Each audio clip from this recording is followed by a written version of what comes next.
ಇದನ್ನ ನೋಡಿ ಗಮನಿಸಿ ನೀವು. ಇಷ್ಟೆಲ್ಲ ಸಂಘಟನೆಗಳು ಸಾಕಷ್ಟು ಕೆಲಸ ಮಾಡ್ತಾ ಇರೋದು ಹೌದು. ಆದರೆ ಮೊನ್ನೆ ಒಂದು ಘಟನೆ ನಡೀತು. ಹಿಂದೆ ಬಿಜೆಪಿ ಸರ್ಕಾರ ಇದ್ದಂಥ ಸಂದರ್ಭದಲ್ಲಿ ರಾಜ್ಯದ ಎಲ್ಲ ಜಿಲ್ಲೆಗಳಿಗೂ ಕೂಡ ಒಂದೊಂದು ಗೋಶಾಲೆ ಅಂತ ತೀರ್ಮಾನ ಆಗಿತ್ತು. ಕೇವಲ 14 ಗೋಶಾಲೆ ಆಗಿತ್ತು, ಉಳಿದಿದ್ದಾಗಬೇಕಾಗಿತ್ತು. ಈ ಸರ್ಕಾರ, ಕಾಂಗ್ರೆಸ್ ಸರ್ಕಾರ, ಸಿದ್ದರಾಮಯ್ಯನವರ ನೇತೃತ್ವದ ಸರ್ಕಾರ ಉಳಿದಂತಹ 24 ಗೋಶಾಲೆಗಳನ್ನು ಆರಂಭ ಮಾಡಬೇಕಾಗಿತ್ತು. ಏನ್ ಮಾಡಿದ್ರು? ಆ ಆರ್ಡರ್ನೇ ರದ್ದು ಮಾಡಿಬಿಟ್ರು. ಇನ್ಮುಂದೆ ಒಂದೇ ಗೋಶಾಲೆ ನಾವು ಮಾಡಲ್ಲ, ಇನ್ನು ಎಕ್ಸ್ಟ್ರಾ. ಯಾಕೆ ಅಂತ ಕೇಳಿದ್ರೆ ಗೋಶಾಲೆಗಳು ದನಗಳು ಬರ್ತಾ ಇಲ್ಲಂತೆ. ಇವತ್ತು ಸಾಧು ಸಂತರು ಗೋಶಾಲೆಗಳು ನಡೆಸ್ತಾ ಇದ್ದಾರೆ, ಅನೇಕ ಮಠ ಮಂದಿರಗಳು ಗೋಶಾಲೆ ನಡೆಸ್ತಾ ಇದೆ, ಅನೇಕ ಜಾತಿ ಸಮಾಜದವರು ಗೋಶಾಲೆ ನಡೆಸ್ತಾ ಇದ್ದಾರೆ, ವ್ಯಕ್ತಿಗಳು ಗೋಶಾಲೆ ನಡೆಸ್ತಾ ಇದ್ದಾರೆ. ಆ ಗೋಶಾಲೆಗಳಲ್ಲಿ ಜಾಗ ಇಲ್ಲ ಹಸುಗಳು ಬಂದು ನಿಲ್ಲೋದಕ್ಕೆ. ಕಣ್ಣೇರಿ ಮಠದಲ್ಲಿ 10,000 ಆಕಳುಗಳದಾವ, ಜವಾರಿ ಆಕಳು. ನಾನು ಉದಾಹರಣೆ ಯಾಕೆ ಕೊಡ್ತಾ ಇದ್ದೀನಿ ಅಂದ್ರೆ, ಎಲ್ಲಾ ಹಿಂದೂ ಸಂಘಟನೆಗಳು ಪ್ರಯತ್ನ ಮಾಡಿದ್ರೂ ಕೂಡ ಸರ್ಕಾರ ಹಿಂದೂ ವಿರೋಧಿಗಳ ಕೆಲಸ ನಡೀತಾ ಇದೆ. ಜೊತೆಗೆ ಅನೇಕ ವ್ಯಕ್ತಿಗಳು, ಉದಾಹರಣೆಗೆ ಧರ್ಮಸ್ಥಳದಲ್ಲಿ ನೋಡಿದ್ರಿ ನಾವು, ನೇತ್ರಾವತಿ ನದಿಗೆನೆ ಹಸುವಿನ ತಲೆ ಕಡ್ದಾಕಿದ್ದ ಹಸು ಬಂದು ಬೀಳ್ತಾ ಇದೆ,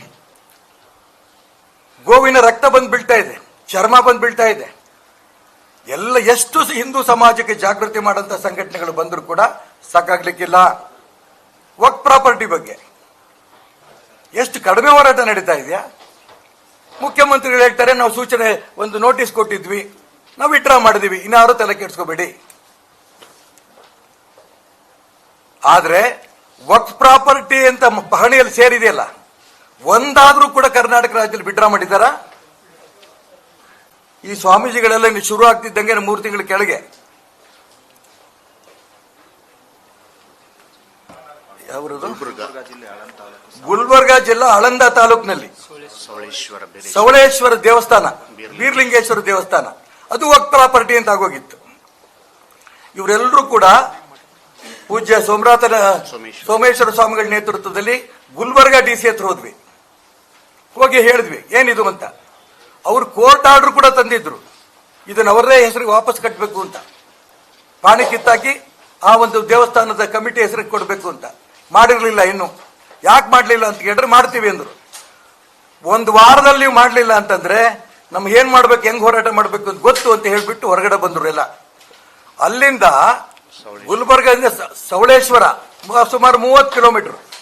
ಅಲ್ಲಿಂದ ಕಾರಲ್ಲಿ ಹೋಗ್ತಾ ಇರೋಷ್ಟೊತ್ತಿಗೆ ಜಿಲ್ಲಾಧಿಕಾರಿಗಳ ಕಚೇರಿಯಿಂದ ಫೋನ್ ಬಂತು, ನಾವು ಬೀರ್ಲಿಂಗೇಶ್ವರನ ಆ ಒಂದು ಕಮಿಟಿ ಹೆಸರಿಗೆ ನಾವು ಪಹಣಿ ತಿದ್ದುಪಡಿ ಮಾಡಿದ್ದೀವಿ.